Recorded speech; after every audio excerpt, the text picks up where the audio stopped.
Daniela and Caroline, welcome to In The Pews. Hello.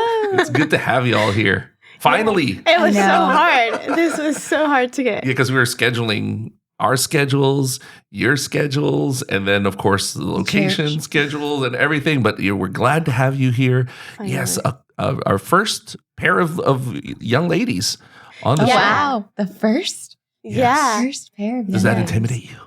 No. Actually, I wanted both of us together because, we have different stories and then they are like very apart, but then they come together. Oh, And they do. And so I think it will be good if we were So together. let's start with your stories.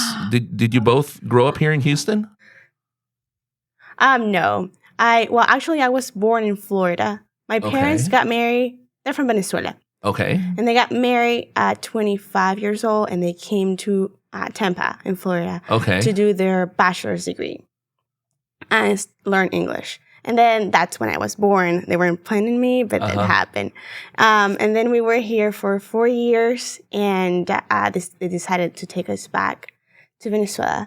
And then I grew up there 14 years, came back. Okay. So you were in high school when you came back. Yes. Well, I graduated high school. So this is not supposed to say it, but I graduated high school in Venezuela, and then I came here, and my parents wanted me to learn English, but they didn't want to pay for it. So they put me back in high school. Okay. She knew no English. She came and she knew no English. So you were 14 or you were 17? I was 18. 18, okay. I graduated high school in Venezuela. Okay, so you were there for 14 years. Right, but you I was moved 4. 4, okay. I was 4, then went back, grew up there 14 years. Math 18. is not my thing. Me neither. Yeah. And then, then I came here and they put me back in high school for 2 years. So I was back. I was in Did that make you mad? Junior You high. had graduated high school and you're back in high school again. Yeah, I didn't like it. It was tough. And you didn't know English.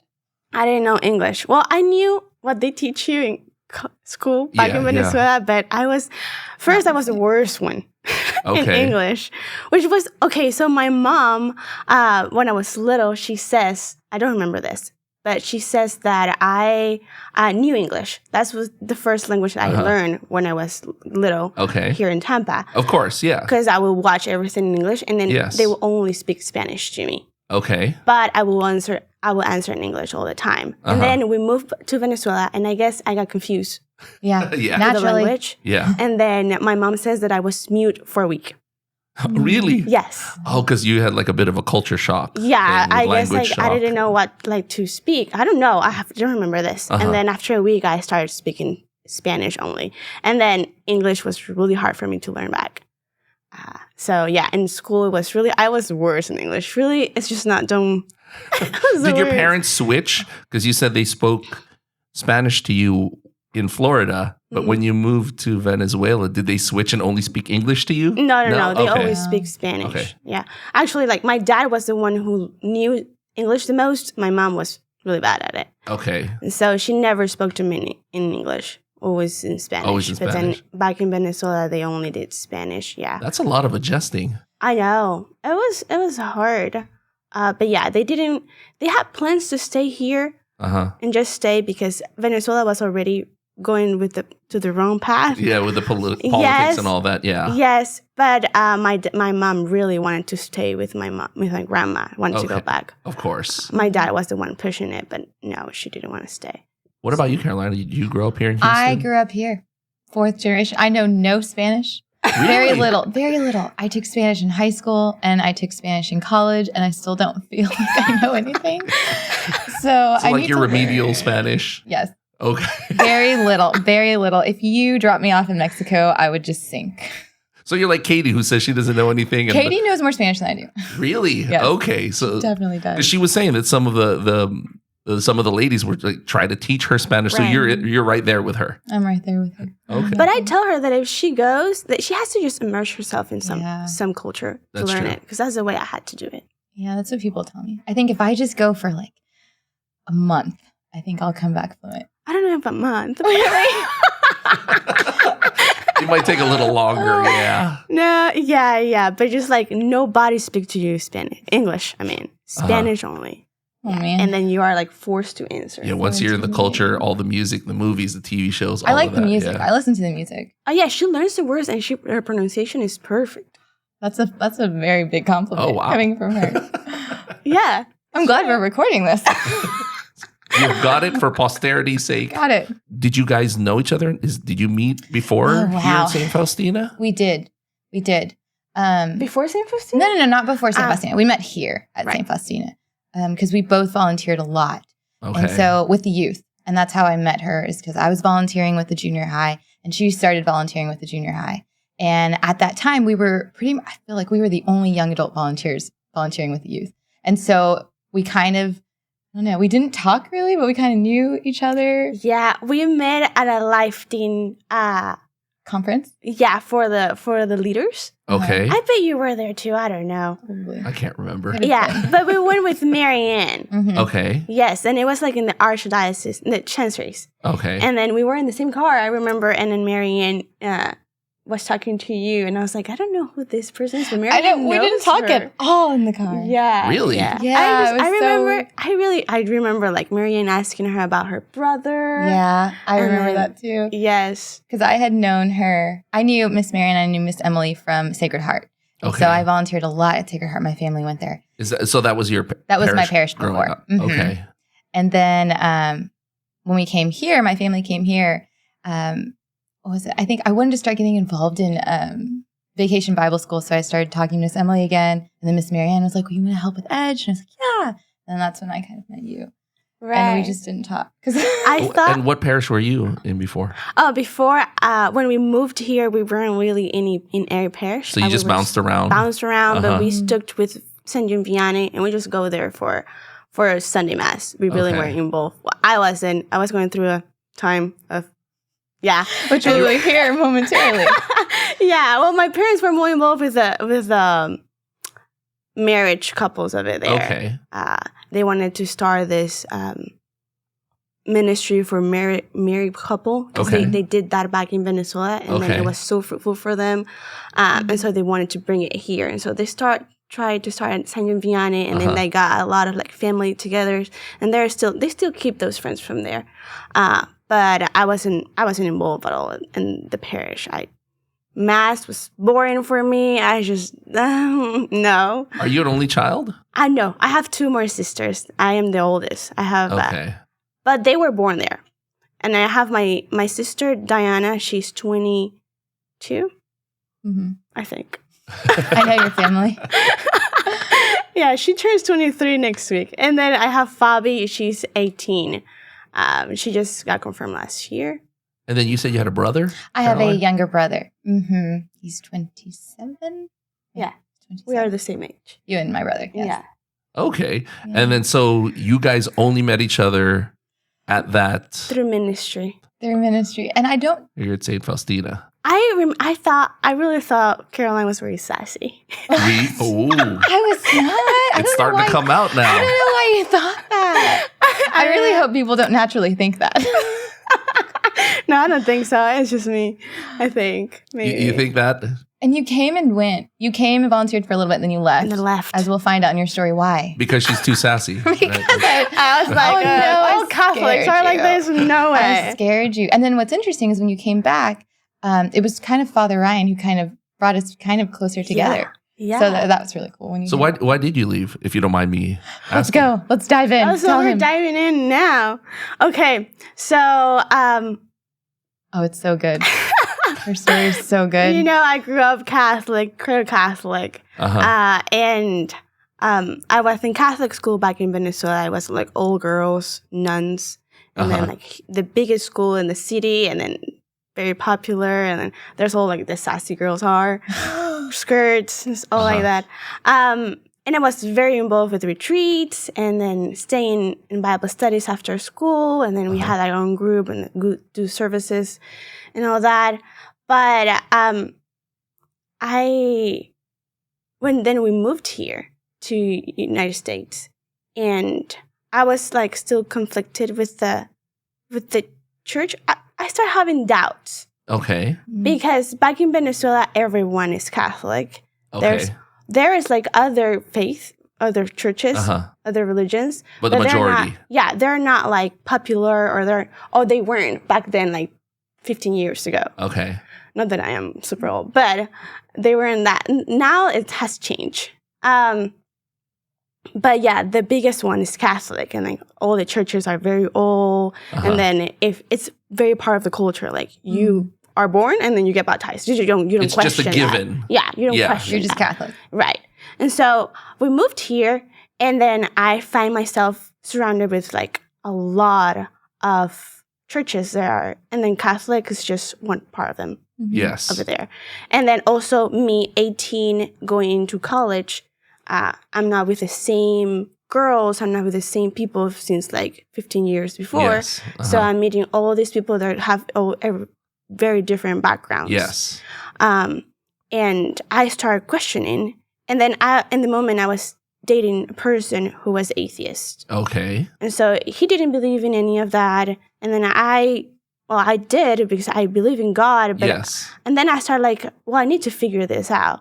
And then I have friends that are Protestants and friends that are Mormons or friends that are like Jehovah's Witness. And then I remember that we'll come together in lunchtime college. And then I will always wear my miraculous medal. Not because I was super into Mary, but I just really liked it. Okay. And I never thought about this. But they will always bring the question out like, well, yeah, you have Mary. It sounds like you're very devout to Mary. Like, why are you worship Mary? And then, me thinking, growing up in a Catholic school 15 years, I know all these answers. You know, I know the catechism back and forth. No, I don't. So they will always win. An argument or a debate? Win the argument, or like I will be like, I don't know how to answer. I just know that that's how the church teaches it, or that I didn't know well. That is very interesting because I've had a similar experience when I was living in the Philippines. Really? People there grow up Catholic, but they don't really know it that well. So that's what you're saying. And because it's a culture, so you don't question it. Yeah, it's like, oh, you don't have to study this. You already know it because you grew up in it, but not necessarily, right? Right. And I guess like growing up in the Catholic school, I did have those questions, but I didn't pay much attention to them. I was like, this is how you do it. Don't question it. Yeah. But then I move, and then I'm surrounded with people with different point of views, and I'm like, I need to figure this out. And you're at that age, too, where you're questioning. I'm 20 years old, and then I don't want to believe something that my parents believe. I want to believe because I know. Yes. And so I started to putting my questions down, and then I just see that they knew their Bible so well. Yeah. Yes. They had a relationship with Jesus. Yes. And then I want that.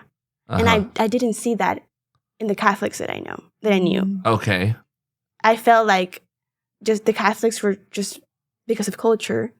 They weren't. It was very they didn't have a relationship. Superficial. Yeah. Okay. Yeah. Okay. And so I wanted that. How do I get that?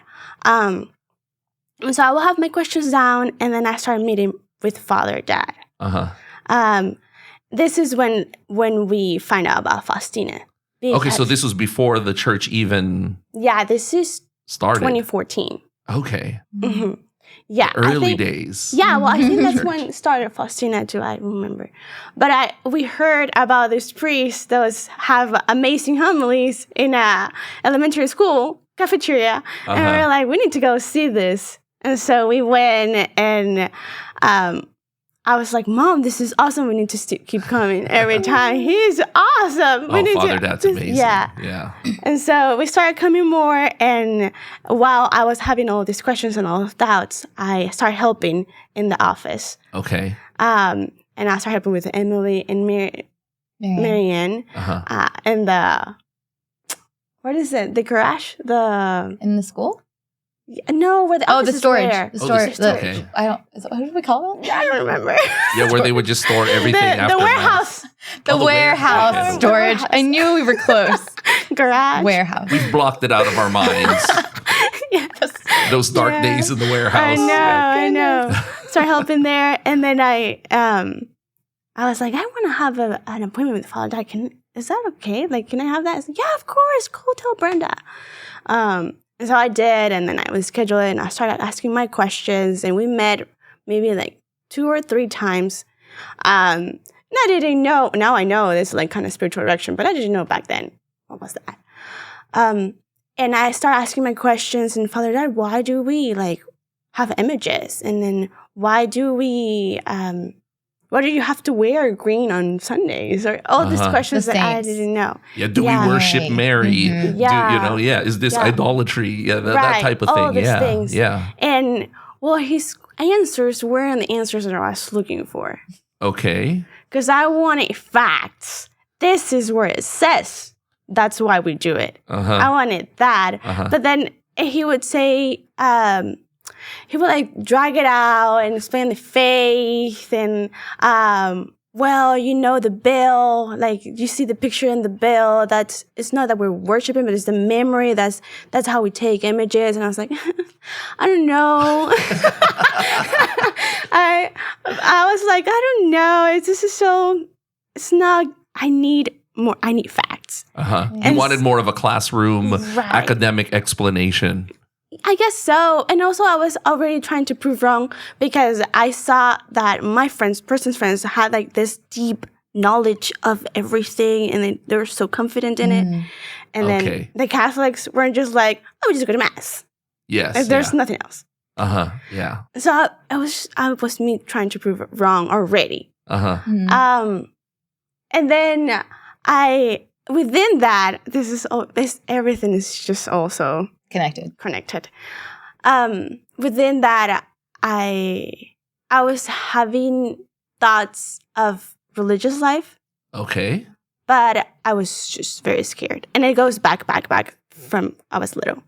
But I was just very scared. And then one of those appointments that I had with Father Dad, he brought it up and he was like, "What have you ever thought about religious life?" And I was like, "Do not bring that. I'm trying here to prove the church wrong. And then you're asking me this question." And so that was the drop that I was like, this is it. I am not coming back. Really? Yeah. Oh. Maybe Father Dad saw something in you like, oh, she's questioning, and it's good to question your faith. Curious. You know, and maybe he saw that in you, but you took it the other way. I was like, no. Me trying to get closer to Jesus doesn't mean that I need to like wear a habit. Do not. And so I was just like, I'm going to find my way to be close to Jesus, not to have to wear a habit. Here we are. But we'll get to that about you wanting to go into religious life eventually. Right. Yeah. Yeah. And so I left. You left the faith? It's not like I signed a paper and I'm coming back to Faustina's. I stopped coming to Faustina. Okay. Did you go to any other Catholic churches? No, I started going to a Protestant church where my friends were. Okay. And me thinking, I'm still thinking that the Catholic Church is also like the right church, and then I want to prove them wrong too. Okay. Yeah. And I wanted to like. So you were like an undercover agent going in there trying. I just want to see what they're doing. Undercover agent. I just want to see what they're doing so I can like do it better. Something like that. And then I went and I'm thinking, I need to talk to the pastor because I need to know what he's thinking. I'm just going to change his mind. Me, a 21-year-old, talking to a pastor. To a pastor. Trying to convert him to Catholicism. 25 years of theology background. I don't know. So how did that go? I was wrong. I mean, made you cry. It made me cry. Oh, I remember. really? Yeah, I remember that. I really wanted to talk to him, and he knew I wanted to talk to him.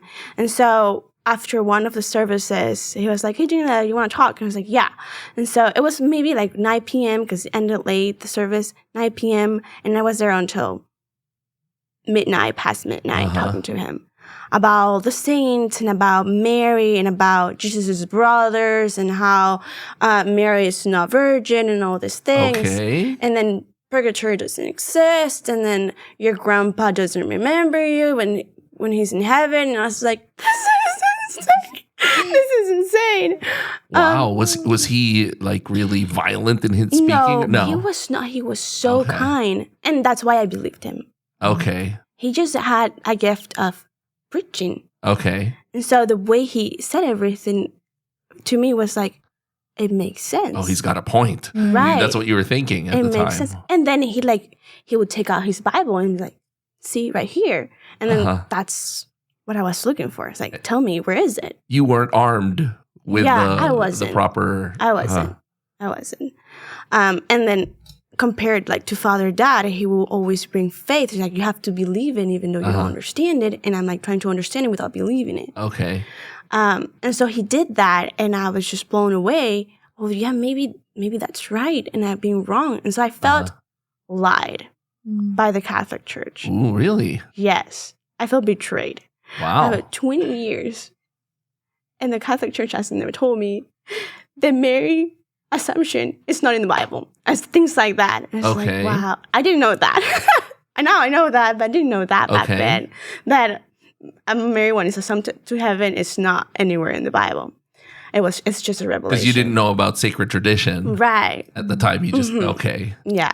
And I was trying to prove it just by the Bible. And so, I started attending the Protestant church for a while. Here, not having the fear of like, hey, you have to be religious. It's not there. So I got closer to Jesus there. Okay. And then I started my relationship with him there. And then I got very into praise and worship. And, you know, how they do it. And yeah. Tell us, how do they do it? How do they do it? And the praise and worship, the music and the preaching, they're very, very charismatic. Yes, yes. And I really liked that. And I felt very connected with that.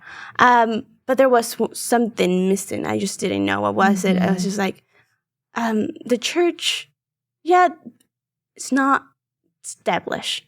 It's just like one church, and then there's another one in the other corner, and then they think something differently too. And there's one also denomination over there that have also like, and then it was just like, I don't know. So, but then that church fell. It didn't really, didn't make it. It didn't make it. Okay. And I stopped attending that church, and I was in community college, and that's when I transferred to U of H, and then that's when I stopped going to this Protestant church. And then U of H, I met Mormons. Okay. Yeah. Chapter 4. Enter the Mormons. You did do the rounds. Huh? Just wait. I met Mormons, and I didn't know they were Mormons. The Mormons are not a thing in Venezuela, so I don't know the white shirt with the little tag on. I don't know that. Okay. So that there were missionaries, and in my mind, this is first day of school, and you know, the first day of school they have all the clubs out, tables, and then their signs, names, and everything, and they also had a table with a little thing too. Okay. And I was like, this must be a Christian club. Okay. That's what I thought. And then I was walking by, and I hear them call me, and then I see the questions on their board. It says something like, where you come from, what's your purpose in life, and where are you going after life? What's life after this one? And then I was curious, like to argue. I was like, I know these questions. They are my type of people. And so I go close and I start talking to them. And then, of course, I figured that they were Christian and talking about God and the Bible and all these things. And they asked me, but I wanted to argue. So they asked me this question about where you go after life. And I said, well, I don't know. Did you know? Because we haven't died. We don't know where we go. Yeah. So me trying to be logic about it. Yes. No. And he goes, yes, you do. It's in scriptures. And I said, it's in the scriptures, but we really don't know. And he said, yeah, you have a point. And I said, yeah, have you come back and tell me? And he said, no. I said, yeah, then you don't know either. And so I left. Okay. And so I left and went to my class. And in class, I was just like thinking about this. And I was like, I was so mean. That I know the answer. Of course I know. We want to go to heaven. Yes. I know this answer. Why do I have to make a question? It's not right. And so I went back after class and I was like, I know the answer. It's heaven. I want to go to heaven, so it is heaven. Oh, so you went back. Yeah, I went back. You thought about it for a while, and then you went back to talk to them again. Yes. I went back, and I was like, hey, I was wrong. I mean, I was just trying to argue, but yeah, you're right. It's heaven. And he goes, yeah, you're right. And then I was like, well, is this a club? Do y'all meet a certain time that I can come? Trying to like look for community. And they were like, nah. They were not say they were a church. And they were not saying, no, but we meet more one-on-one. And I'm like, one-on-one? And my mom was like, oh, this is great. We can get deep in conversation. Yes. I'll do it. Yeah, one-on-one. Let's do it. And he goes, oh, perfect. Take my number. What is it? And that's it. We like schedule one, started meeting. It was the two of them, the missionaries, and then I. And then we're talking about God and this, and then they know that I'm Christian, and they pull it out, Book of Mormon. And I'm like, oh. But did you know what that was? No, I have no idea. Okay. No, It's a little, I've never it's a green, little green book? Blue book. Little blue book. A blue book like this. And I was just like, oh, this is not a club. That's when you realized, right? Yeah, but this is like the third time that we met talking about great things about God. And my story and their story. And then they saw the opportunity and they brought it out. They saw like how I was looking for something. Did that turn you off right when they... Oh, yeah, it did. I was just like, oh, I thought you guys wanted to be my friend. Not to convert me. And so I grabbed the book and they were like, would you read it for us? And I was like, for you. Dang it. Because I already really liked them. They're really good people. I want to be friends with them. And I was like, and then here they are trying to convert you. Dang it. And so I was like, I guess so. And my mind was like, I really don't know what the truth is. I'll just have to give it a chance. Okay. Then I took the book Mormon with me. Okay. And I read a couple chapters, tried to like really, Jesus, just tell me. I was like really weak in my prayer. I didn't know how to do things. I was like, I'm just going to go with it. Okay. Maybe they know something that I don't know. They're going to teach me. I read a little bit of the Book of Mormon, never finish it. But I surrounded myself with the community a lot. And then you still went to their events? I started going to everything. Oh, okay. That's just me. I immersed myself into it. And then all my friends were Mormon. Okay. And then I was going on Sundays there. I was trying to understand everything. And that was last summer. And all these young adults were going to go back to school at the end of summer. Okay. Into BYU. Where is that? Utah. Okay. Okay. So were you considering going to Utah? I was considering it. Oh, wow. I didn't really like U of H. Like, professors were terrible. My grades were, like, really bad. They weren't bad. But I was just not connected with my degree. Okay. And then I started looking up their program about art. I was studying arts. And then I really liked the classes and the program, everything. And I was just like, I'm just going to apply. And I applied. I was accepted. Got a scholarship. Everything paid. I went. Oh, you went to Utah? Yes. Oh, wow. Yes. I went to Utah. BYU. I went to Utah. Well, I would go to Utah every weekend, but I was more in Idaho. So there's two schools, one in Utah and one in Idaho. Okay. And I went to the Idaho one. Okay. Because my friend, the closest to me, was going there, and we were going to room together. And how long were you there? A year. Oh, wow. A whole year. A year and so. Yes. So when I get there, everything starts changing again, because I get there and I get my classes and it's great, college life, and I need to start taking also Mormon classes because it's a Mormon school. Okay. And this is where it gets like deep into the theology that they have. And we go to the first class, Mormon class it's called. The Mormon book class. Book of Mormon. Okay, anyways. And so I sit down first row. I always like to sit in the first row. And the professor starts talking about Genesis and the creation. And they do believe this. God has a wife, but her identity or she's hidden. because he doesn't want her to expose her to like people talked about her and things like that. So God has a secret hidden wife. Right. It was a hard day for me. Okay. Because then it was exposed to me. This is not what I believe. This is not. And that was the first thing that I heard, but then they don't believe in the Holy Trinity or that God he is like all infinite. He has no beginning, no end. Okay. We believe that. Yes. If they don't believe that, okay. It's more like symbolic. It's more like God retires. Yeah. Is that what they said? God? That day in class, I was just blown away, very confused. So I had an appointment with my professor. Okay. And I brought all these questions to. This is interesting. I had a meeting with Father Dad, the pastor, now the one Mormon church.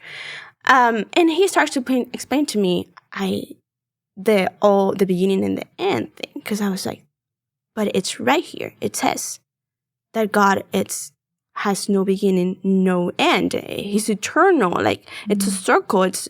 You can't put him on a box. And he was like, yeah, we believe that. But we believe in a sense that there has always been a God. Not this God, but that's always been a God. So how did you eventually leave? And so, of course, I was like, this is not it. Okay. This is not clicking with me. And this was after a year? This is first day of class. Oh, okay. So how did you get to the point where you decided to leave? Right. Then I start questioning myself again, and I start investigating again. And then I need to find truth. That's always my thing. Yes. I need to find truth. And I would not talk to my roommates about this because they were Mormons. I didn't want to influence them or anything. You were on your own journey. Right. And this isn't, I'm in a Mormon school surrounded with Mormons. Yeah. Nobody's going to understand. So I did it on my own. And I found myself reading a lot of Summa theology. Okay. From Thomas Aquinas. Yes. A lot of Catholic doctrines. Yes. And that did make sense. Sense. That was right. This is it. But still I was like, no, I'm not going to be Catholic. No. So you were still in denial that you were Catholic. My mom for my mom was really hard. My mom would always send me podcasts and always send me voice notes, always send me homilies. How did you tell your parents that you were going to a Mormon school? I just did. You just did it. You didn't tell them that you were. I was like, I want to go to BYU, Idaho with my friends. And they were like, oh gosh, you're crazy. You're crazy. And so eventually you made your way back to Houston. Right. When I realized that was not true. What you were looking for wasn't there. Yeah, it wasn't there. But I had to graduate. I just finished my school there. Okay. And that's why you stayed, just to graduate. That's why I stayed, to graduate. But I was living my spiritual life, Catholic life, on the side. And I did find a parish nearby, 5 minutes walking. It's very, very, very poor parish, like maybe 50 families, something like that. Very small, very poor Mexicans. And I loved it. It was really nice. What parish was that? I don't remember the name. Okay. In Utah? In Idaho. Idaho, yes. Okay. Yeah. And they have one mass per week. Okay. Only Sunday mass. It's close. It's that small. That small. And I started listening to a lot of Father Mike's and Pines with Aquinas. Have you heard Pines with Aquinas? No. With Matt Fred. Podcast. Yeah, the podcast. Okay. And he talks about the Summa theology and Thomas Aquinas. So that's what brought you. That's what brought me. That was woke me up because Thomas Aquinas had all the questions that I had. Yes. And he answered all of them. Yes, as an academic, as deep as I want them to be. What did your mom say when you told her you're coming back? Right. I came for spring break. In the spring break, I was like, Mom, I want to go to church with you. And we were like, oh my gosh, yes. Yes, let's go. Let's go. And what church was this? Here. At St. Faustina. Yeah. And then that's when the ball started rolling. Right. Okay, I thought you were going to tell me like, okay, then I went to the Dalai Lama, and then I went. No, that's it. Like you traveled all around the world trying every major religion. Until... I did go to a Buddhist service one. Really? Yeah, for a class. But it was very interesting. Okay. They were worshiping the demon. But you didn't go to their university or... No. I didn't. It was just for a class. I went to a Buddhist service. It was pretty cool. What about you, Caroline? How did you end up at St. Faustina? What parish did you grow up in again? So I went to Sacred Heart. Okay, that's right. You said Sacred Heart. Yeah, before Sacred Heart, I went to Holy Rosary. I went to Catholic school there for a little bit. And then I decided I used to watch all these TV shows and all the kids didn't have to wear uniforms. And I thought that was so cool. And I had to wear uniforms. And so I told my mom, I was like, please, can I go to public school? Please. There was one like right across the street. We could ride our bikes to it. And I always saw it, but I never went there. And so she was like, oh, talk to your dad. So she talked to my dad and then they let me go to public school. So I went to public school, but we had to wear uniforms. So that was a fail. But we started going to Sacred Heart. Here I am in public school. I know. And I still have to wear a uniform, right? What's a uniform? It was just like you either wore khaki pants or like a skirt, just a classic uniform that it used to be. Okay. And so we went to Sacred Heart after that because it was a lot closer than Holy Rosary. Holy Rosary was further. And that became just our parish. And my mom wanted me and my brother to be so involved. And so we were altar servers. And then I realized, I think that's when I discovered that I really like serving and being around people. And so then I wanted to volunteer with like the little ones. And so I started volunteering with CCE on the side. And then I grew up there, I went off to college. And I realized when I came back that I felt like this parish was like my parents' parish. And I felt, I guess I didn't feel like it was my parish. I don't know. So I wanted my own parish. That's what I was thinking. I was like, I wanted my own parish that I can grow with, that I can have a family in. Yes. And I even wrote like one of our old priest friends. I was like, I really want a new parish that I can really grow with. Do you know one? And I would pray for it and I remember not that long after that, Father Dat came and he was celebrating Mass at Sacred Heart. Okay. And at the end of Mass, he had told us about how St. Faustina was getting started and they were in school, and how if we lived in that area, that he invited us to come. And so I remember looking at my mom and saying, okay, next week we're going to go. Like we got to try that. And so we went and then I just knew, I was like, yep, this is going to be my parish. And so my parents stayed. They came with me too. And so they ended up coming to St. Faustina. So this was already at the school? This was at the school. Mm-hmm. We were at the school. That's cool. So both of you, like the growth of Faustina was like the growth of your faith at the same time. Oh my gosh. Each other, then. Yeah, no, we didn't know each other. At what mass did you go? 11. I would go to 1 p.m. Spanish mass. No, I didn't. 9. One of those. Actually, maybe it was 9 because we went early.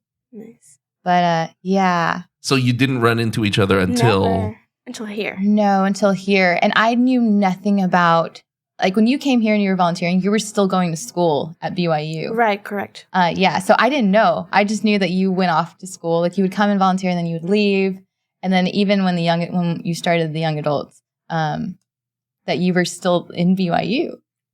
Correct. Yeah, so you're starting a Catholic young adult group here, but you're also going to college. And good that you never asked me where I was going to college. I know, I never did. I'm going to a Mormon school. Oh my goodness. Yeah, wow, that just clicked in my head. Yeah. That's Jesus. We weren't like friends, and we just knew about each other. Right, yeah, we weren't friends. How did that start? How did it start talking? Yeah, how did you get from she's too sassy to you being inseparable the way you are now?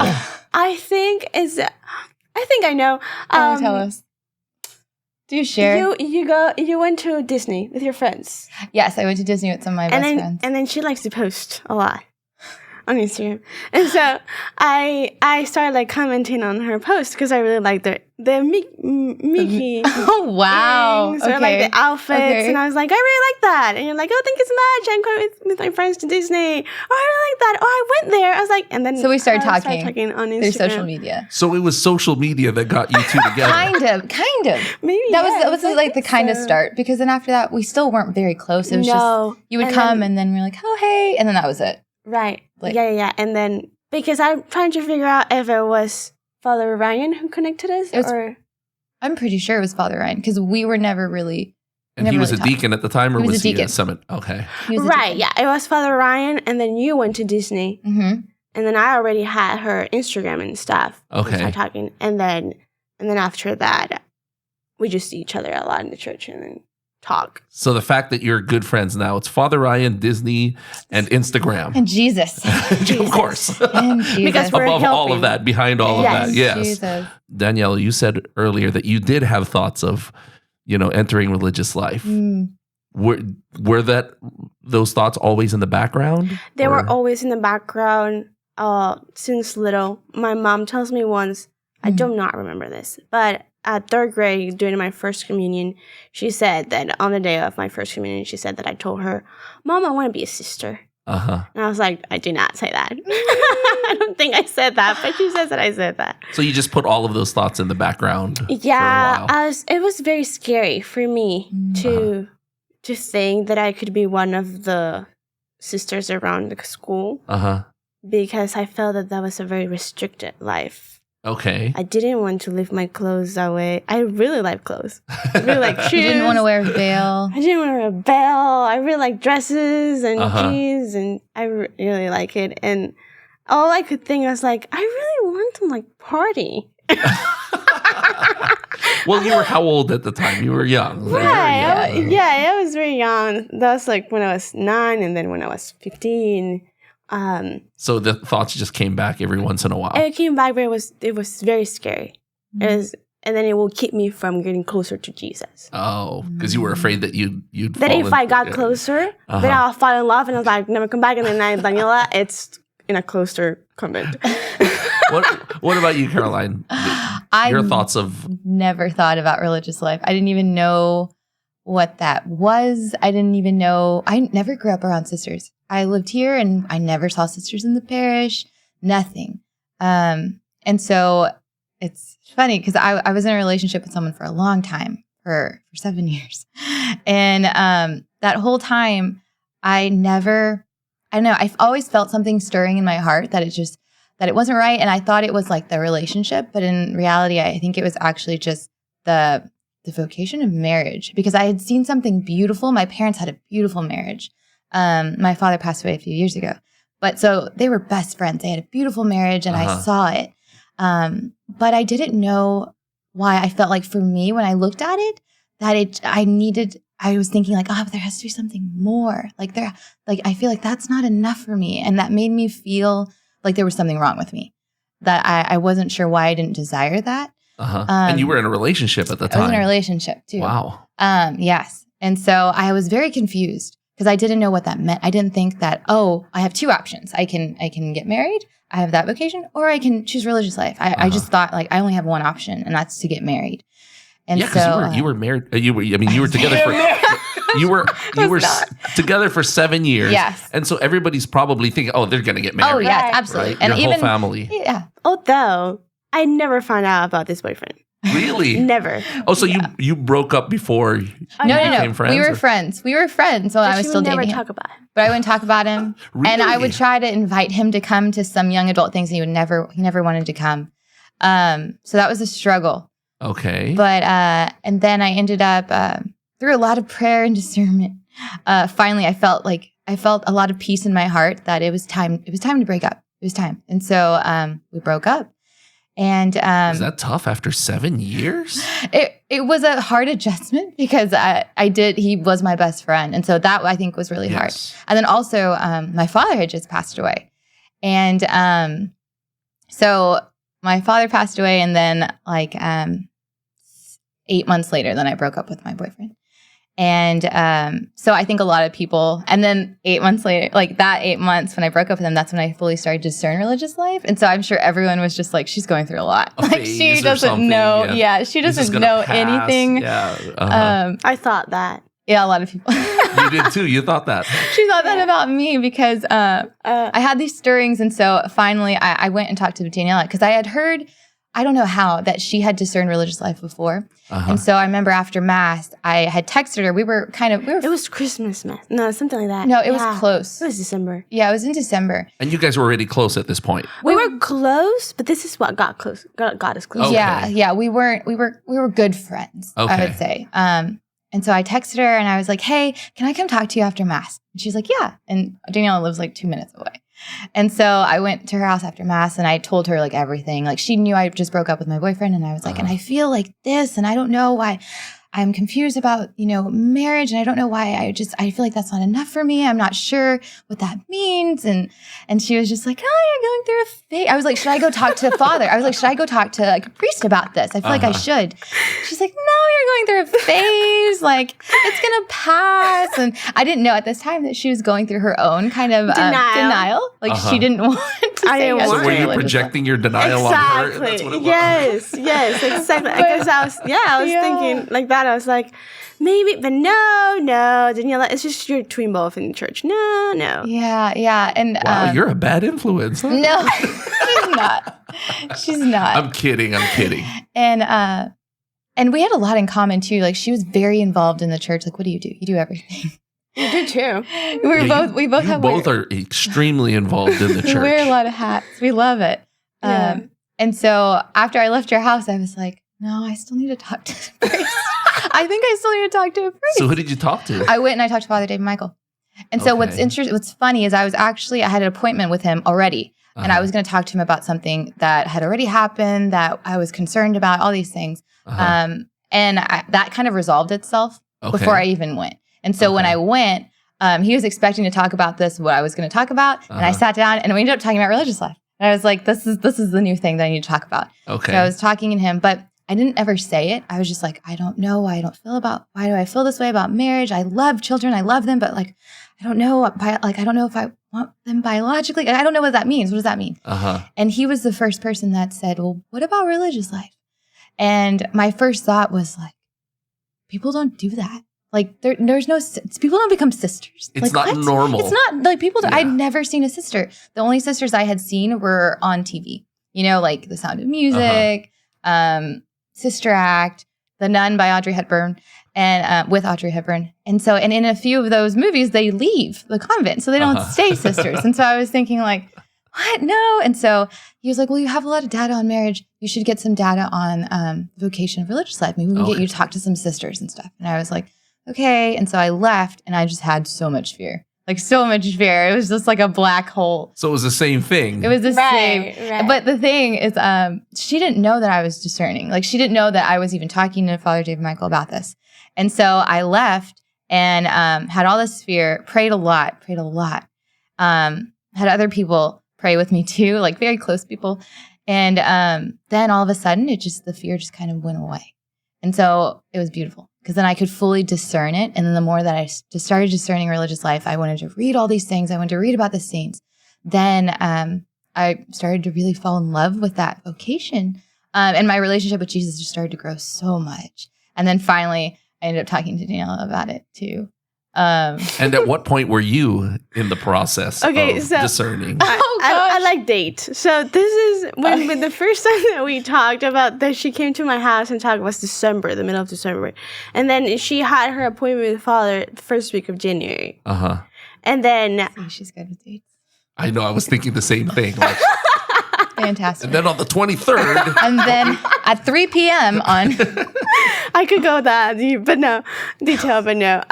So on all this, on that December, I was also more open to the idea because I was already helping a lot at the church, and then I wasn't thinking about dating or anything like that. It wasn't like a pressure on me, and I did have friends that were thinking, oh, if I don't get married and then I'm too late. I wasn't thinking. I was just feeling good wherever I was. And so involved in the church, helping, like I felt so filled with love and joy the entire time. This is what I was born for. I love this. If this is what a sister would do, I would do it. I would do it. So the entire December was like that. On Christmas, I was more open to the idea. And then January comes, and I went to a confirmation retreat with St. Teresa's. I was already working at St. Teresa's. Okay. And we went, and in the retreat, of course, it was a retreat for me itself, too. Mm-hmm. And we were in adoration that Saturday night, and I was just laying my desires to Jesus. Mm-hmm. This is what I want. What do you say? You're just like, I know you can do it. And then I heard him say, it was very loud, and I knew. And he said, but I am so much better. Oh, wow. You heard that? I heard that. It was just like right here. Wow. And then I just knew what it meant. You just don't question it. I knew what it meant. I was like, I need to discern religious life. You had no idea. We were kind of on our own path. Oh, wow. At this point. Yes. Yeah. And so that's what I got from that prayer. And it felt, there was no fear on that in there anymore. Okay. I was like, you got me. Okay, this is what you want from me. I'm going to pray with it. And did you feel that this is what I've been searching for the entire time? Yeah, it was just like, really. And then after adoration, we had like a party for the teens, and I was so excited. I was like, I need to tell someone. And so it was very freeing, that moment. It was very freeing. And I think I did tell somebody, but it was very within walking. I don't know. It was really quick. Yeah. And then on Sunday, we come back. And we come back, and then we had the first day kickoff life team here. Okay. And we had adoration for the teens, and we had confession. Mm-hmm. And then I remember that I was in the confessional line, helping the teens go in confession. And then Jesus is right there because everything is all together. Yes. And in the moment, I was also praying, and I just felt it was right here. It's like, yes, yes, yes, yes, yes. Stop asking me. It was like that. It was like, yes, yes. Like, if there's no more teens going in confession, I'm going to go in, and I'm going to tell Father, yes. I don't know what I'm saying yes to, but I'm saying yes. Which priest was this? Father J. Michael. Okay. And so the line never went down. I never go in the confessional, and I was like, perfect. I didn't have to say anything. Yeah. Maybe that was from the moment. I don't have to be a sister for all right maybe now. that's from the moment. Next day, there was Monday, and it was my birthday that week. And I had a celebration in my house, and then my friends came over, and my father also came, and then he was like, hey, Daniela, are you coming to the office anytime tomorrow? I need some help. And I was like, yeah, I always come. Yeah, I have time. Yeah, I always, have to ask. I'm always here. Yeah. He's there. And so I thought that was kind of weird that he asked if I was going to be there. So yeah, I'll be there. And I go in his office the next day, and then, hey, what are we doing? What do you need help with? He was very excited too, and he pulled out all of his paperwork and like Christmas cards, and this is all I have to do. I need help in this and this. And now it's just like, also the same energy. I was like, whoa, this is very exciting. What's happening? And he said, but I need to talk to you first. Before we get to business. Right. Mm-hmm. And I was like, oh, no. Okay, what did I do?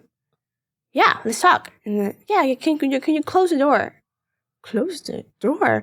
No. Am I in trouble? Yeah, am I in trouble? And then he closed the door, and he goes on, and he says, hey, Daniela, I was thinking, I really like my life as a priest, and then I see that you always come to church, and you're very involved. You love parish life, very involved with the kids and the ministries. And yes, do you need to get married? What was that? Do you need to get married? Do you feel like you need to get married? Oh, do you need to get married? And I said, I don't feel like I need to be complete. No, I don't need. I don't need to. And then, what do you feel about religious life, being a sister? And I said, oh no.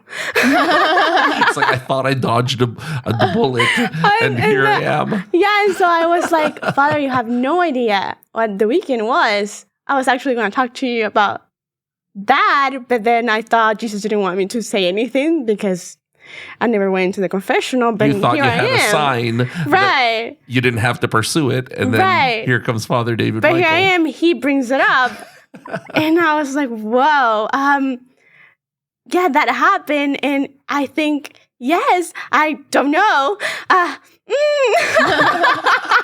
So you were blindsided. You had no idea that God was working in the background. On him too. Yeah. Yeah. And so, well, just think about it. And I'll think about it. I'll think about it. And then on that moment, like Elizabeth, our other friend, was coming by, and we see her, like, can we tell her? Can we tell her? And I was like, tell her about that. I might discern. And yeah. Elizabeth, come over here. So this and this and this and this. And then she says yes. And I didn't say yes. I don't know. I need to pray with this. So is Elizabeth discerning as well? No. No. He just told you about. She's her best friend. Right. So. Okay. So it was very funny that everything was all together. And then from that moment, I knew that I had to like take it to prayer and take like the emotional way of like fire and like I want to do it now and see if that desire was still there. And then since that moment we started. For you, Caroline, when was that moment for you? Oh gosh, when was that moment? That was, so she started discerning and then she told me that she was discerning. Okay. But I still didn't tell her that I was discerning. Okay. As well. Yeah. So she's telling me this and she's all excited. And then she starts getting like all these signs, like all these people are talking to her about religious life and stuff. And I felt like I was getting no signs. And so I wanted to cry half of the time. I was just like, wow. It got to the point where I was like, oh man, I feel like Jesus is going to call her and he's not going to call me. Why isn't he not going to call me? And so we get invited to go on a retreat. That was put on by the Archdiocese. And normally it's just for seminarians. And this was during the pandemic. Mm-hmm. It was a silent retreat. And normally it's just for seminarians. And but we actually got invited because we didn't have spiritual directors at the time. We had gotten invited because Father Richard was the vocations director. Yes. Yeah. He had known that we were discerning. When did we tell? Because then eventually I had to tell you that I was discerning. You told me within... It's still in January. Okay, wasn't that long. Let's get the dates right. We told him because we needed spiritual directors. Yeah. Okay. And so Father David Michael was like, well, you should talk to the vocations office. Right. And so we had an appointment with him and his assistant, Joelma. And we told them where we were going through our story. And then also said, well, you need spiritual directors to guide you through this discernment. So before that, I had realized that I needed to tell her that I was discerning. And so I ended up telling her that I was discerning. And at this point, like the fear was gone and I really started to want to know more about religious life. And so we opened up and then talked to each other, talked to Father J. Michael, and then talked to Father Richard. And so he invited us to this retreat. And sometimes he said that they invite women who are discerning. So they invited me and Daniela and then another woman. And so we got to go. And this was our first silent retreat. And and I was so excited. Like I was so excited for like a silent retreat. So we went. Nervous. You were terrified. Yeah. But how did you break it to her that you were actually discerning? So I was thinking about, I had talked to Father David Michael again about what I felt in my heart religious life would look like for me, like what pool was there, if it was like cloister or if it was in an active community. And I had realized that I felt very called to an active community.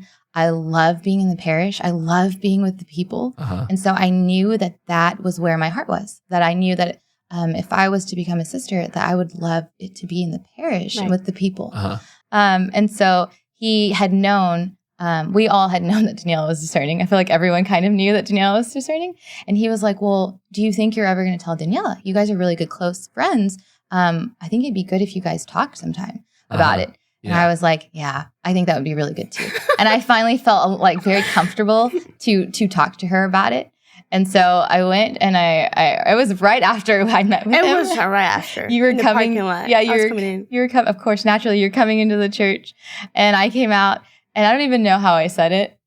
You were almost gonna cry, and then you just break. Hey, I'm also discerning, and I've been talking to Father Michael about it, and I was like, she'd been talking to me so much about her discernment, and I didn't say anything. And you kept it a secret. Because I was terrified. I was scared at the point. I felt like my discernment was so fragile that it could be swayed either way. Oh, so you didn't want anyone to influence you at all? Yeah, exactly. I didn't want anyone to influence me at that time. And I felt like I was scared. Yeah. I was scared. So it got to the point where I finally felt more confident. Okay. I felt more and more called to this vocation. I felt very confident in my relationship with Jesus. And so that gave me the courage to be able to tell people about it. Mm-hmm. And so then I told you. Yeah, because also like when you say it has weight. It becomes more real. Right. Mm-hmm. Yes. As when you say it to like people or right here, it has more weight. It's like, oh my goodness. Because at that point you're like, oh, I can still turn back and nobody will know, right? Right. Yeah. And then a lot of people, like, they always wonder about your family and stuff. And so, and my mom was having a really hard time with it too. And so that was like another reason I didn't want to tell people. But so we go to the silent retreat, and that was the moment, I feel like, in adoration, we're just, not even in adoration. The moment we got there, we just went straight to the chapel after we dropped off our stuff. And I remember kneeling in front of the tabernacle and just feeling like I was home. Like, that's what I felt. I just felt like I was home. And gosh, the silent retreat was just amazing. And there was one moment where I was given these Bible verses to pray with. And I felt like with each Bible verse, Jesus was inviting me to religious life. And it wasn't like this is what you're going to do. It was like, this is a beautiful option that I really hope you choose, but you can also choose marriage, and I will not, my love will still be infinite for you. And so there was a moment where I'm reading my Bible verse and I feel like it felt like a proposal in a sense. Okay. And I'm like starting to cry.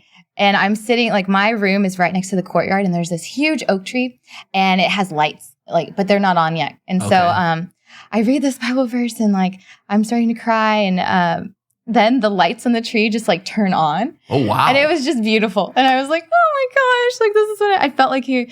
That's when I felt it. That's when I felt like, yep, this is him asking, and this is me completely accepting. Like this is what I feel completely called to. And in that moment, Daniela had a great experience too, when the lights came on too. It's just very funny that our stories are very different, but they're going at the same time, parallel. Yeah, together, they and meet. They meet sometimes, and then I start going, and then they meet again, and they start going, and they meet again. But yeah, it's very funny. So with the lights, did something happen with you at the same time? It was completely different for me. Okay. Well, because I already felt called to this, and I was trying to still discern with it, but I already had more towards it, you know? Okay, yes. And I doubt a lot, and I have a lot of fears, and then I will question a lot of things. And so, not that the moment that I start praying with the religious life, that's it. That's it. I'm doing that forever. I say yes, but then sometimes I doubt it, and sometimes is it true, or did it come like? I question my own prayer, and was it that right? Was it me, or was Jesus? Am I being influenced, or things like that? Okay. And so the same way, like she felt that the fear of that she has to live this life, it was the same fear for me. Also, all my life, I don't want to like be close on a cloister convent. I don't want to go away from my family. And so it was so freeing to finally say, no, I could be a sister right here, right now to these people. Yes. And so we went to this retreat, and I didn't like silent retreats. It was the first silent retreat for her, but for me, maybe it was the third one or so. But I really had a bad experience with silent retreats. I didn't like being silenced in the darkness. To me, you hadn't realized the beauty of the silence. No, for me, and how loud it was very loud, but with my own fears and wounds and experiences that I didn't want to go through. Okay, so there were things that you have to face during a silent retreat that you didn't want to have to face. Oh, yes. And for me, for her, it was a proposal. For me, it was a battlefield. Okay. Yeah. And so I come in there, and I knew this is going to be hard. Okay. This is going to be hard because I have to face things that I don't want to face, and fears. And there, in a silent retreat, Jesus is loud. Yes. But the devil is also too.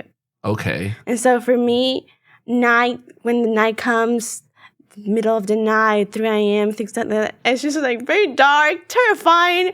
He's being loud, saying lies and things that I should not listen to. Okay. And you're weak. What are you doing here? You want to be a saint? All the self-doubt comes in. Yes. Okay. Yes. And like, why do you want to be a saint? Have you seen the saints like Padre Pio or Faustina? They had to fight demons. I said, I do not want to do that. But I do want to be a saint. So it was hard. And I only had a fear of darkness. Okay. Being alone in the darkness. And I remember the Father Richard was my spiritual director in the retreat for both of us. And he said, well, why don't you try going pray in the chapel in the middle of the night? Okay. And I'm like, no way, Jose, I'm doing that. But I did. I went not super night at 2 a.m., but the first night I went early, 8 p.m. I got showered, put my pajamas on, got my scriptures ready, read it before I go to chapel because I knew it was dark, so I won't be able to see the scriptures. Yes. So I read it before. I go in, and actually it was pretty light in the church. And I was like, well, thank you, Jesus, for giving me light in the darkness. And I started praying. There was more people. All of us were there. But then when I came back from my prayer, it was a great experience. It was an hour and a half that I finished praying. Okay. And I realized that it's dark. The church is dark. Somebody had turned off the lights. And I'm alone. Okay. And so I'm in front of the altar because I like to go pray right where the altar is. And I didn't know if there was people behind me or not. But I remember that I come into my senses and I say, oh no, I'm alone, and I, Jesus. And I think he says, do not turn. I need to turn, Jesus. I need to know. Oh, you want to see if He's somebody's like, don't turn around. Do not turn around. You're okay. You're safe. You're with me. Look at me. No. I need to turn. And so I turn. I am alone. Yeah, so you were scared. And so that's when I got scared. Okay. And I said, okay, Jesus, thank you so much. I'm going to close my things. See you tomorrow. And so I walk out of the church. This is midnight. Walk out of the church. Nobody's around. The trees are off. The courtyard is dark, pitch black. And then I'm trying to go to the hallway where the rooms are. I don't have to go through the courtyard. I go to the hallway to open the door. It won't open. The door, it's locked. It's locked. Oh no. It's midnight. And I thought, why am I in the church at midnight? I should have known that they lock at some point of the night. I'm going to have to sleep in the dark church with like the figures cut shadows. Oh no! I don't want to do that. And so I was like, well, I know that there has to be a way to go to my room. I'm not going to sleep in the church, but if that's what you want, Jesus, then I have to sleep in the church. And so I thought, oh, there's another door to go through the hall, but it's across the courtyard. Okay. And that one is open. I just knew. That one is open. Okay. And I said, well, that means that I need to step in the courtyard. In the dark. It's pitch black. Yes. And there's like figure angels tall. Oh, all the statues and everything like that. Okay. Jesus, I'm not going to go step on the courtyard. And he said, just go for it. I'm with you. With you. Go for it. You're a warrior. Just go for it. Step in the courtyard. No. I'm weak. I can't. Just do it. Just one step. One step. All the lights went on. Oh, and that's the exact moment that I'm reading my Bible verse, and it says like, "And I will be your I will be your husband, and you'll be my wife." And that's when I was like, "Oh my gosh!" It's like this, and then the lights come on the same exact time. Wow! And so it's so funny because at the end of the silent retreat, at the end of the day, you kind of get to share what kind of went on in your prayer, and you can't respond if somebody shares. You just let them share, and then that's it. Then you share, and that's it, and then you go back to like being silent. Okay, you can't have a conversation. Nope, you can't have a conversation. You can't acknowledge. Okay. And so Daniela shares that moment. I think, you share that moment, and I remember thinking, oh, that was like exactly. I'd already shared, so I couldn't say anything. And so I was like, that was the exact moment that he proposed to me. And then she shared, so I could hear what she was going through, and then we were like. And you wanted to talk to each other so much, but it's a silent retreat.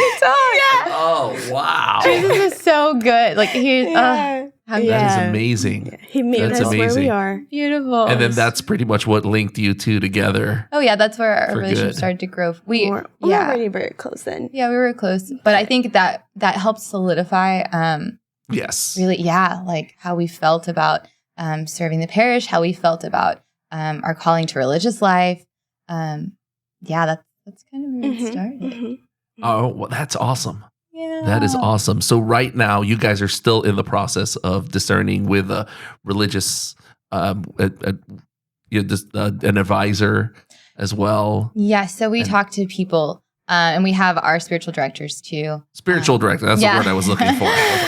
We have our spiritual directors. Yeah. So we're still praying about and discerning about hopefully becoming sisters one day here in the Archdiocese and serving our local parish. That would be awesome. We will definitely pray for y'all. Please do. Yeah. All right. There's something I want to ask y'all about. Yes. Okay. So when we had Katy on the show, we talked about the pranks on Father David Michael. Katy? You know we had to talk about this. Katy told us they're gonna ask you this. I knew it. Okay, go on. Okay, because the pranks on Father David Michael are legendary. Okay. Oh my gosh. There's a lot of pressure for this year. Now, Katy kind of teased, like, I won't tell you who the mastermind is. Does anyone want to step forward to be the mastermind behind the pranks? No? I think it's both of us. I mean, Elizabeth. Yeah, I think we have a crew. Yeah. So what happened the first year was that I knew when Father knew his birthday. Mm-hmm. And it was October. Mm-hmm. So it was his first year here is when it all started. Yes. Right. His birthday. Yeah. I found out his birthday on the calendar they have in the office. It's December 1st. And we're in October. And I said, we need to get him. And so I talked to Elizabeth and Caroline. I'm like, hey, what about if we prank him? And then Caroline's great with pranks too. She's great. Yeah, she has so many ideas. She's good at doing research. Yeah, she has so many ideas. And so we started throwing ideas out, and then we perfect them. So somebody says something about teddy bears, and then somebody's like, what if we have a big one? And what if we do this? And what if we do that? And it has to brainstorm. And then we pull other people in, and it's just really fun. Yeah. That is great. What was the very first prank on him? Was it the pictures, right? Was the air horn. The air horn. The air horn. That one went wrong, though. Yeah, that one didn't work That's very what well. He said during his interview that it was just a hissing sound, apparently. I remember that day. It was so funny because that was the first one. And the air horn under his chair. His chair. Okay. And well, we weren't like super close to Father. We weren't supposed to be in the office around ever. And I remember that I asked Brenda, hey, Brenda, can you open the office for us? I had told her before that we weren't going to prank Father 2 weeks in advance. And so she was So now you're implicating Brenda. I know, too. I was just thinking. You're just throwing Brenda. I'm so sorry, Brenda. No, but she didn't do anything. No, she didn't do anything. She was very against us pranking Father. Oh, really? Yes. Okay. Father Dad loved it. All for it. All for it. Helped All us. for it. Helped us. He loves it. So it wasn't Brenda, it was Father Dad. Well, Brenda said no, and then we went through Father Dad, and Father Dad, yes! And then Brenda had to say yes. So what made you think about pranking him in the first place? I don't know. Is it just something, the relationship he has with the young adults? Is that No, it, we had seen a prank that he had been pranked at his previous parish. Okay. No, that came after. We didn't know about this prank. We didn't know about that? Oh. I think it was just his personality. It's easy to prank. I don't even remember. Yeah. It's just the relationship he has with the young adults. He very jumps casual. very easily. Mm-hmm. It's natural. I don't know. And you knew that he would take it well, and he would I think he wouldn't be angry or anything like that. Well, we were still we weren't that sure. So I think we were kind of just testing. Yeah, because those pranks weren't that to bad. See how he reacted. They weren't scares, so they weren't just little things. We didn't go that big yet. Then the second year, we went big. The headshots weren't that bad. It's just innocent. It's just funny. Yeah. The filling his office with balloons wasn't that bad. No. So based on his reaction there, that's when you went over the top for the following. We realized that he really liked it. And then you went, following year, you went all in. Yeah, we went all in. Oh, because the master prank for the first year was the sticky notes on his Jeep. Yeah. And we thought that was his Jeep with sticky notes. Okay. And we thought that was the biggest prank. Uh-huh. We could have done better, but we're trying the waters then. Yeah. And we thought we were going so far by going to the rectory in Philadelphia. And all of this is still on social media, right? It's somewhere. But he has a video. He has a video where he it's on that's his the video. YouTube channel, We have I believe. videos on each prank, but he has the video with all the pranks. You guys need to repost that. All of that. Each prank. The second year was the best one. Last year was the best. I mean, last year was just something Everything else with the before teddy was just little bears. babies. The teddy bears, the broken window. The broken window, that was amazing. Who contacted his parents about getting the key? Okay, this was not my idea. It was Mr. Moses, I just have to say. Oh, so it was Dad who... It was Dad. Dad approached you right, and told you he wanted your help to prank. No. Because we saw them on a pilgrimage. We went on a pilgrimage that his mom helped kind of organize. Okay. And I thought the opportunity we are with Father's parents without Father. I need to talk to them. Oh. And so I talked to Valerie, his mom, and she said, no, ask Rex. And okay, ask Rex. Hey, Rex, we really want to prank Father big this time. Because last year went so well, right? Yeah, okay. Well. People are expecting it. And so we need to prank him big. What would you think? It's good. We want to involve you guys. And then he said, his car. And I said, what? Yeah, something about his car. Because I said, we can follow him and then do things outside the parish. Let's use the car. Let's follow him. I can give you the spare key. The spare key. No, I didn't want him to give me a spare key. I was just thinking, just give me a schedule that I can follow him around that day. But he was like, I'll give you the spare key. And I was like, woo, that's awesome. Wow, Dad just went all in. All in. Yeah. It was grand. Yeah. And then, okay, so the fake broken glass, what was that made out of? Fake broken glass. No, it was actually real broken glass. Yeah, it was a frame. Yeah, so it was a picture frame. It was a picture frame. You broke a picture frame. Smashed. Mm-hmm. And then we rolled down his window and then you scattered put the broken pieces on the... It didn't look real at all. It really didn't. But the fact that the sun had gone down a little bit. And it was dark. Dark. We parked it next to a dumpster, it just... You moved his car? Yeah, we moved his... Well, we had this spare key. So he didn't notice that the car was moved? No, well, he did when he came out. So he thought that was the prank. They're we moved his car. Ha, you had to go find it, And then they found it. And then we were like... Which he didn't. I thought we move his car. He's gonna be like, "Where is my car? Give it back." He was like, "Oh, where are we going?" I was like, "Oh, I need to be scared." So he thought that the prank was moving the car, and then it went horribly wrong because somebody broke into it. That's what he thought. Okay, yes. I get it now. Okay. And then we even got a cop involved. Yeah, from San Francisco. The one so who how did y'all? around? Yeah, how did y'all inform the cop ahead of time? The one here. Yeah, it was when 4:30 mass was happening. We went to another mass, and so we knew that we couldn't go to the 4:30. So we weren't hoping to have a police cop. That was just that extra cherry. It was an extra that we came to the parking lot and we saw the police car. How do you call that? Yeah. And I was like, oh, what did we get involved? Like him both. Mm-hmm. And that would make it so much real. And so that a real cop would come to investigate a break-in. Right. Caroline was already on the spot. I was watching the Jeep so nothing happened to it. Yeah. Okay, to make sure nobody really would break in. Yeah, because the window was down. She was all dressed up properly too. I was in camo, so he couldn't see me. Because naturally, when you're in camo, no one can see you. Wow. Exactly. Did you have face paint as well? I should have. I had a cap though. Yeah, she had all the supplies. Wow. It works for the deer, so obviously it worked for everyone else. Wow. Yeah. While she was washing the car. Is there a picture of you hiding from Father David Michael in camo? No, I'm the one with I was videotaping it. Okay. Yeah, it was funny because we could see her. She goes...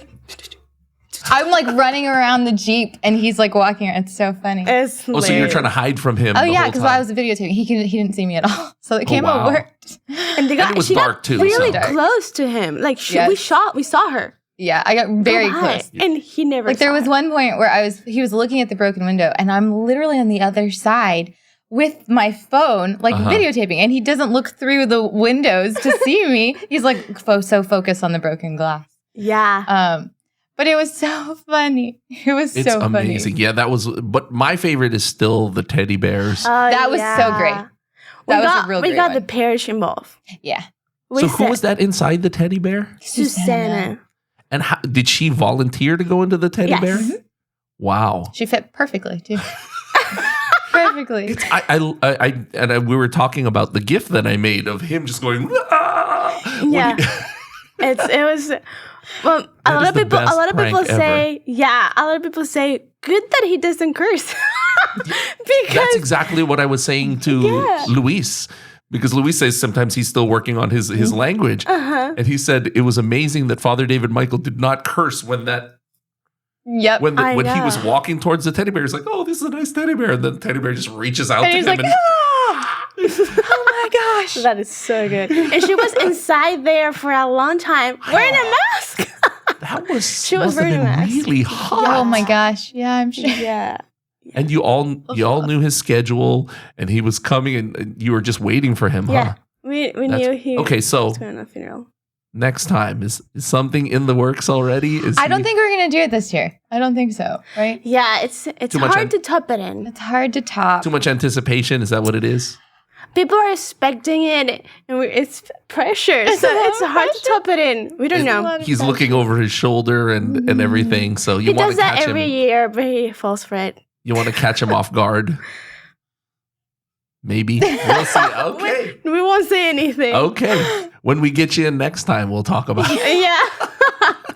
Yeah. We'll reconnect. That's awesome. Yeah. So let's talk about the young adults. Y'all are very involved with the young adults, and word has spread around the Archdiocese about how energetic this group of people is. Could you tell us about how it all started? Oh, man. Right. Actually, it started with Father Ryan.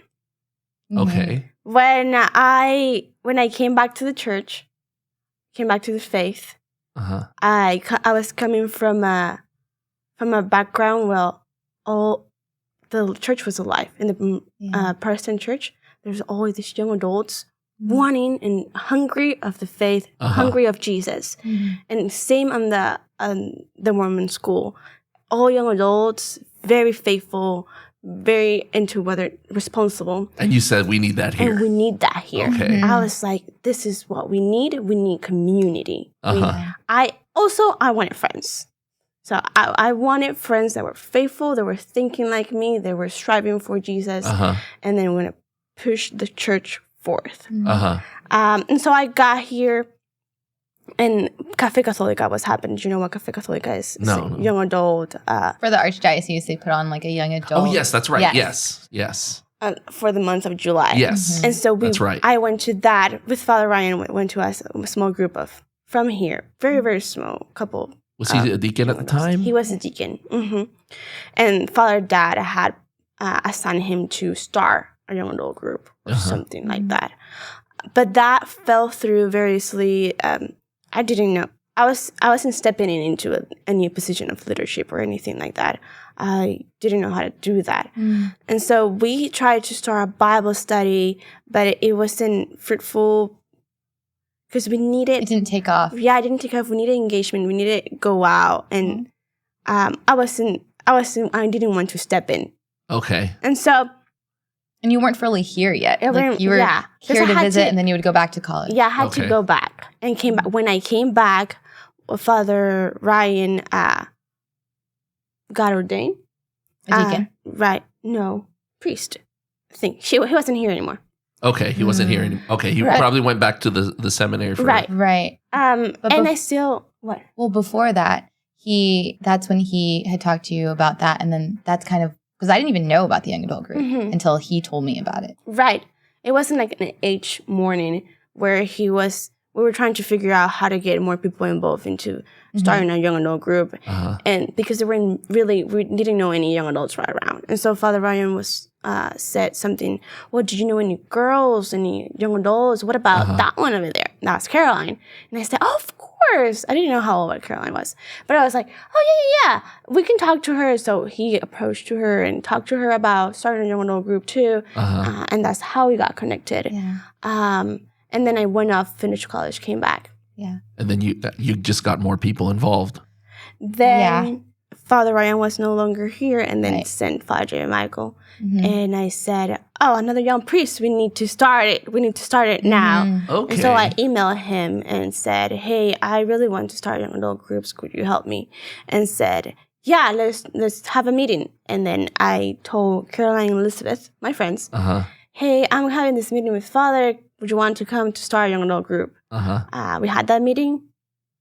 And we had Angie Pometto come. Angie Pometto, she's the young adult coordinator of the Archdiocese to give us guidance on what to do. That's awesome. And then it just snowballed from there. Yeah. Right. And then there's a whole we realized group that, of you now. Right. We realized that what young adults are wanting is community. Yes. So that's why we needed to. Yeah. That's why we needed to fit. Right. And so we started with socials, and then a big social Break by the Lake. That was what kicked off everything. And we tried to focus on community, on meeting people one-on-one, just knowing their story and where they're going through. And finding young adults from everywhere too, because we knew that this is a time where young adults are leaving the church. Like they're really leaving the church. There aren't a lot of young adults in the Catholic Church right now. And so we knew that we weren't going to find a lot at one specific parish, but that they were going to be everywhere. Because we also learned that young adults don't really stick to one parish. They hop. And so they go everywhere. And so we wanted to just reach out to as many as we could.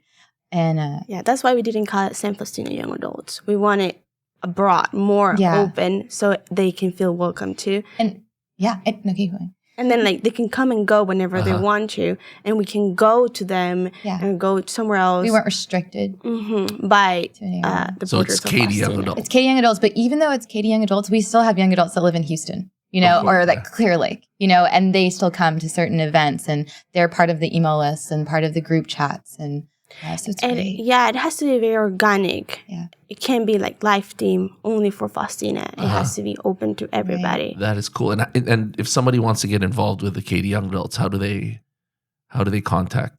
Well, we have Instagram. Okay. Katy Young Adults. So it's at Katy Young Adults? At Katy Young Adults. Adults. On Instagram. Katy Young Adults. Double Y.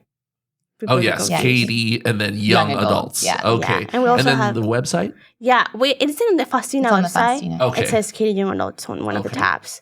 And then Facebook. Facebook, we also have Facebook Katy Young Adults. And then our email is katyyoungadults.info@gmail.com. Okay. That's awesome. They can just like find us on Instagram and text us. Yeah, usually people do. They'll message us on Instagram. And they come. Getting into the Katy Young Adults thing, did either of you think that, what if I meet a gentleman here? And will it change my mind in discernment? Or actually, KYA started before we started discerning.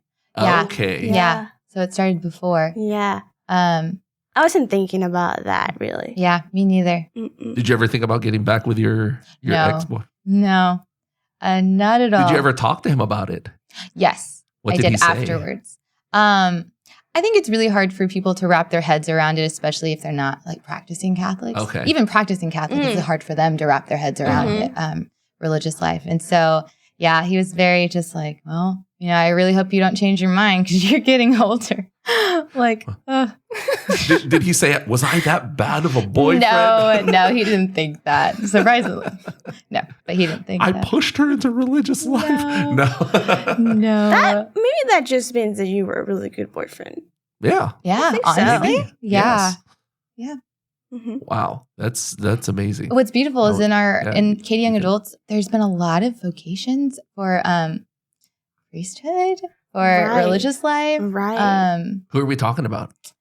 We should not say names, I think. We can say Keenan. Keenan is a seminary. Okay. He went into seminary, and he started with Katy Young Adults too, and he was not discerning the priesthood at all at that time. Yeah. I think that's what one of the success of KYA too, that people aren't here to date. And it's only like to find your girlfriend or your wife or your husband, but they really just trying to pursue God. Yep.